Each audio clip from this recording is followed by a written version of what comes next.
안녕하세요. 부어지 김현민 기자입니다. 황인범 선수의 츠르베나 스베스다 이적이 확정이 떴습니다. 구단 공식 홈페이지를 통해 황인범 선수의 이적 소식이 전해졌는데요. 왜 황인범 선수는 스베스다를 선택하게 됐는지, 그리고 스베스다는 어떤 팀인지 등에 대해서 살펴보도록 하겠습니다. 먼저 그 구단 공식 SNS에 스베스다의 그 황인범 선수 영입을 발표했습니다. 등번호는 66번이고요. 또 이제 여기에 조금 흥미로운 문구가 하나 있죠. 그러니까 황인범 선수가 볼 트래핑하는 장면을 사진을 올리면서 이미 K-팝 스타보다 더 유명하다, 이렇게 한 건데, 뭐 이건 약간 조금 오버를 한 거지만은 그만큼 그 K-팝이 동유럽에서도 상당히 인기가 있다라는 소리인 거죠. 그리고 이제 그 구단 공식 홈페이지에 들어가면은 조금 더 자세한 내용들이 있어요. 뭐 유튜브 채널에 이제 황인범 선수가 영어로 이제 일문일답을 하는 장면들도 있고요. 조금만 이제 발췌해서 얘기를 드리자면요. 먼저 그 옆에 그 황인범 선수랑 같이 유니폼을 들고 있는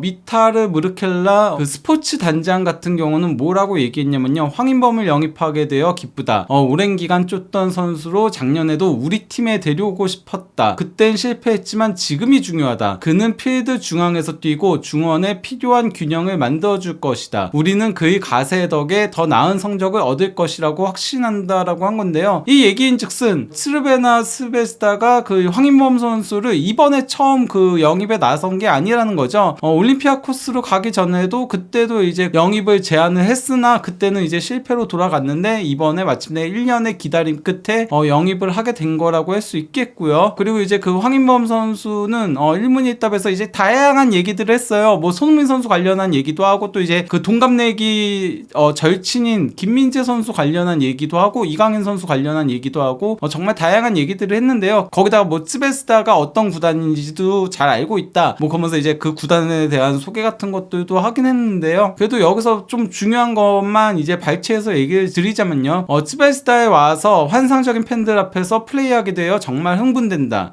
이런 큰 클럽에서 뛸 수 있는 기회를 준 스베스다에게 감사한다. 챔피언스 리그는 세계 최고 클럽 대항전이기에 모두가 뛰길 원하고 있고, 이게 내가 이곳에 온 가장 큰 이유다. 난 동료들과 함께 스베스다에서 뛸 준비가 충분히 되어 있다. 맨체스터 시티 같은 거대한 클럽과 챔피언스 리그에서 붙게 되어 정말 흥분된다. 난 이 경기를 기대하고 있고 아무도 두려워하지 않는다.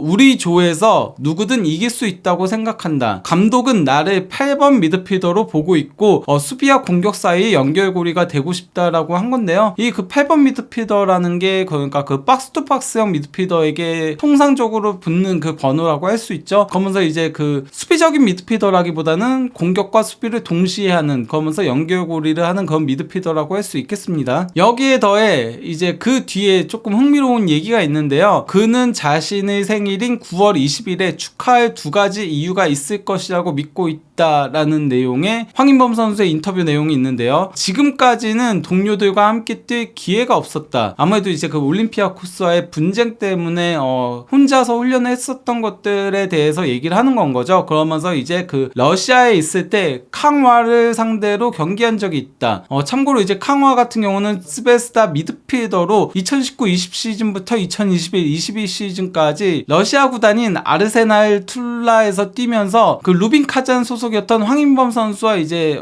맞대결을 펼친 바가 있죠. 둘이 포지션도 겹치거든요. 다시 이제 내용으로 돌아와서요. 축구는 정말 예측이 불가능하고 스베스다에 온 것에 대해선 마르코 마린 기술이사와 가장 많이 대화를 나누었고, 테르지치 총괄 단장과의 이야기도 이미 들어봤을 것이라고 생각한다. 이게 그러니까 그 비하인드 스토리가 있거든요. 이 비하인드 스토리는 바로 뒤에서 얘기해 드리도록 하고요. 어쨌건 그 비하인드 스토리에 대해서는 많이들 들어봤을 것이라고 생각한다라고 한 겁니다. 그러면서 그러하기에 맨체스터 시티전에 팀의 승리를 축하하고 내 생일도 축하할 수 있도록 최선을 다하겠다라고 한 건데요. 그러면 이제 그 해당 비하인드 스토리가 어떤 건지 얘기를 해드리도록 하겠습니다. 마르코 마린 기술이사가 이제 그 황인범 선수 영입과 관련한 비하인드 스토리를 전한 건데요. 참고로 이제 그 마르코 마린 같은 경우는 독일 대표팀 측면 공격수로 상당히 유명했었죠. 그 독일의 메시라고 불렸으나 기대만큼 성장하지 못했던 케이스인데요. 뭐 메넨글라드바흐를 시작으로 이제 베르더 브레멘, 그리고 첼시 첼시로 갔다가 이제 첼시에서 조금 힘든 시기를 보냈죠. 그래서 뭐 세비야, 피오렌티나 그리고 안더레이트, 트라부존스포르 등으로 임대를 갔다가 올림피아코스에서 2016년부터 2018년까지 뛰고 그러고 나서 이제 스르베나 스베스다에서 2018년부터 2020년까지 뛰었습니다. 그러니까 그 올림피아코스에서 스베스다로 온 것까지는 황인범 선수와 동일하다라고 할 수 있죠. 그러고 나서 이제 그 알 아흘리와 알 라에드를 거쳐서 페렌크바로시, 헝가리 명문이죠. 여기서 이제 선수 경력의 마무리를 보내고 나서 2022년부터 스베스다 기술 이사직을 수행하고 있는데요. 아무래도 그 올림피아코스 선수 경력이 있다 보니까 황인범 선수와의 연결고리가 어느 정도는 있다라고 할 수 있겠죠. 근데 마린이 뭐라고 했냐면요. 황인범은 정말 좋은 선수다. 그를 본 적이 없는 사람도 그가 뛰는 걸 보면 바로 그가 얼마나 좋은 선수인지를 느낄 수 있을 것이다. 그는 유럽 5대 리그 팀들의 러브콜을 받았다. 그러하기에 우리가 그를 영입할 것이라고 판단하는 사람들이 없었다. 지난해 루빈카잔에서 올림피아코스로 이적했을 때도 이미 화제가 된 바 있다. 당시 그는 우리 팀이 가장 영입하고 싶어하는 선수였다. 테르지치는 그를 보자마자 축구 선수로서의 그와 사랑에 빠졌다. 나흘 전 이게 9월 6일 인터뷰이니까 9월 2일 얘기인 거죠. 그와 영상 통화를 했다. 그는 바이에른에서 뛰고 있는 친구 김민재와 함께 미넨에 있었다. 난 그에게 츠베스다에 대해 모든 걸 다 설명했고 그 역시 많은 걸 이미 알고 있었다. 영상 통화 내내 우리는 그의 에이전트가 일을 처리하는 중요한 단계를 밟고 있었다. 챔피언스 리그가 우리에게 큰 도움이 됐다. 테르지치도 영상 통화 자리에 있었는데 그는 한 문장으로 나와 선수를 모두 놀라게 했다. 그는 황인범에게 우리는 9월 19일에 맨체스터 시티와 원정 경기를 치른다. 좋은 경기를 하길 바란다. 우리는 승리를 위해 맨체스터 시티 원정을 떠날 것이다. 그리고 하루 뒤 저녁에 맨체스터 시티전 승리와 너희 생일을 동시에 축하할 것이다 라고 말했다. 선수는 단장이 본인의 생일이 언제인지 알고 있다는 사실에 기뻐했다. 분위기가 더 좋아졌고 거기서 우리는 그를 영입할 수 있었다. 이 얘기의 요지가 뭐냐면요. 아무도 스페스다가 황인범급의 선수를 영입할 것이라고 판단하지 않고 있었지만 예상하지 않고 있었지만은 단장이 선수의 생일까지 기억했다가 그걸 이제 축하하고 싶다라는 얘기까지 하니까 이런 설득과 또 이제 공을 상당히 많이 들인 부분들이 선수의 마음을 움직이게 했다는 거죠. 여기에 더해 그 챔피언스 리그에 참가하는 것도 상당히 이제 영입에는 크게 작용을 했다라고 하는 건데요. 그러면 이제 그 황인범 선수의 이적 조건을 살펴보도록 하겠습니다. 일단 계약 기간은 2027년 6월 30일까지 4년 계약이고요. 이적료는 550만 유로입니다. 근데 여기에는 바이아웃 조항으로 700만 유로에서 750만 유로가 있다라고 해요. 그 황인범 선수를 영입하고 싶어하는 팀이 있다면은 700만에서 750만 유로, 뭐 아마 맥시멈 750만 유로겠죠. 이걸 지불하면은 황인범 선수를 데려갈 수 있다라는 소리인 겁니다. 근데 이제 그 스베스다가 황인범 선수를 영입하기 위해 지불한 550만 유로는 구단 역대를 넘어서 세르비아 리그 역대 최고 이적료에 해당합니다. 참고로 2위가 같은 이번 여름에 스베스다가 영입한 공격수 셰리프 은디아이고요. 그리고 그 외 오스만 부카리, 라도니치, 모티카, 보야케, 스즈키, 마테오 가르시아, 우마르 사디크 그리고 수마 등이 있는 거죠. 특히 이제 뭐 라도니치 같은 경우는 세르비아 대표팀 측면 윙백 겸 측면 공격수로 토리노에서 현재 뛰고 있고요. 또 이제 우마르 사디크는 현재 그 레알 소시에다드 소속이죠. 그러면 스베스다는 어떤 팀인가? 세르비아 리그 13회 우승으로 최다 우승을 자랑하고 있습니다. 파르티잔과 함께 양대 명문이라고 할 수 있겠는데요. 거기다가 그 최근 6시즌 연속 우승을 차지하고 있습니다. 여기에 더해 그 2020-21 시즌에는 35승 3무 무패 우승을 차지했었고요. 그리고 이제 그 지난 시즌이었던 2022-23 시즌에도 26승 4무 무패 우승을 차지했습니다. 한 번도 하기 힘든 무패 우승을 2번이나, 그것도 파르티잔이라는 치열한 라이벌이 있음에도 거뒀다는 거는 상당히 큰 성과라고 할 수 있겠죠. 여기에 더해 스베스다는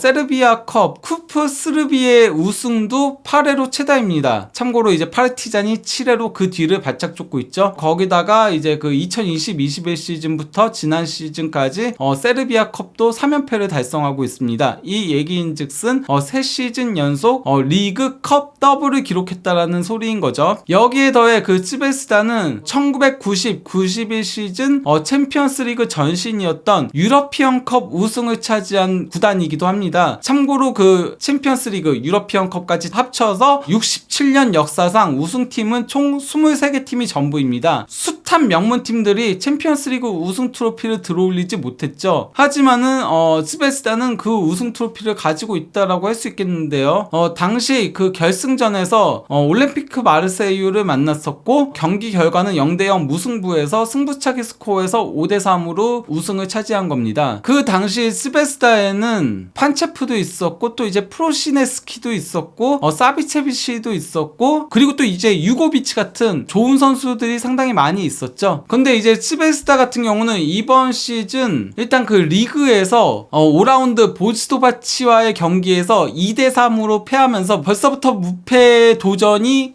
끝이 나고 말았습니다. 이러한 가운데 그 츠베스다는 챔피언스리그 조추첨에서 맨체스터 시티, 라이프치 그리고 영보이스와 함께 G조에 속하게 됐습니다. 이게 그 츠베스다가 급하게 그 황인범 선수 영입에 나선 거라고 할 수 있죠. 왜냐면은 맨시티, 라이프치 이런 강팀들하고 같은 조에 붙게 되면은 츠베스다의 경기도 상당히 많은 관심을 집중시키게 되면서 아무래도 이제 그 수익적인 부분에서도 더 올라가게 되거든요. 그러다 보니까 경쟁력 있는 모습을 보여주기 위해서 황인범 선수를 영입하게 됐다라고 할 수 있겠는데요. 그러면 이제 그 츠베스다의 전술을 살펴보도록 하겠습니다. 츠베스다는 기본적으로 이제 그 352 포메이션을 가동하고 있습니다. 크라소 같은 경우는 팀 내에서 5골로 가장 많은 골을 넣고 있고 또 이제 도움도 2도움으로 두 번째로 많은 도움을 기록하고 있습니다. 여기에 더해 그 캉화라고 황인범 선수도 언급했던 러시아 리그에서 같이 뛰었던 이 미드필더 역시도 2골과 2도움을 기록하면서 준수한 활약을 펼치고 있습니다. 즉 아무래도 황인범 선수가 여기서 뛰게 된다면은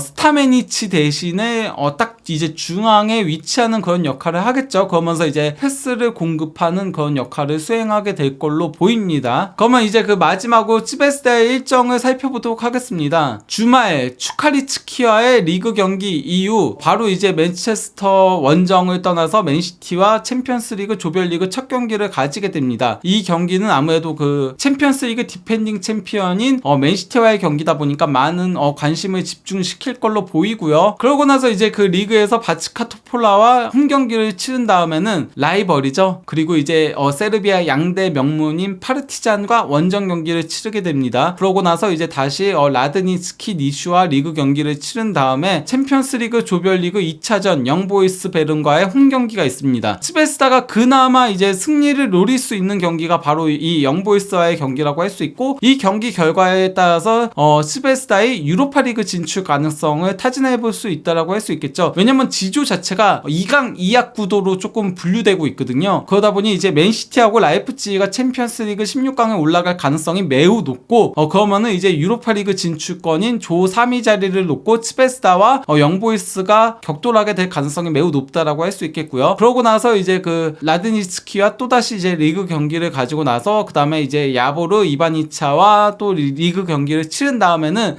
챔피언스리그 조별리그 3차전 라이프치히 원정을 떠납니다. 이 경기도 상당히 이제 주목해야 되는 경기라고 할 수 있죠. 왜냐면은 황인범 선수가 이제 프랑크푸르트라던가 메넨글라드바라던가 프라이부르크, 호펜하임 이런 이제 분데스리가 팀들의 러브콜을 받았었거든요. 특히 이제 프라이부르크는 황인범 선수 영입에 상당히 공을 들인 팀이에요. 즉 이 라이프치히 원정에는 많은 독일 스카우트들이 경기장을 차질 가능성이 높고요. 여기서 이제 황인범 선수가 좋은 모습을 보여준다면은 당장 겨울에라도 황인범 선수 영입에 뛰어들 구단들이 있을 가능성이 있다는 거죠. 안 그래도 분데스리가 팀들이 황인범 선수 영입하기 위해 700만에서 750만 유로 정도까지 지불할 용의가 있다라는 보도들이 나왔었거든요. 어쩌면 황인범 선수가 바이아웃 조항을 700에서 750만 유로 선으로 잡은 이유도 여기에 있지 않나 싶습니다. 그렇기 때문에 이 경기 내용에 따라서 황인범 선수의 이적 가능성이 얼마나 더 높아질지도 결정이 될 가능성이 높다라고 할 수 있겠습니다. 그러면은 이쯤에서 황인범 선수의 츠베스다 이적 관련한 오피셜 영상을 마무리하도록 하겠습니다. 감사합니다.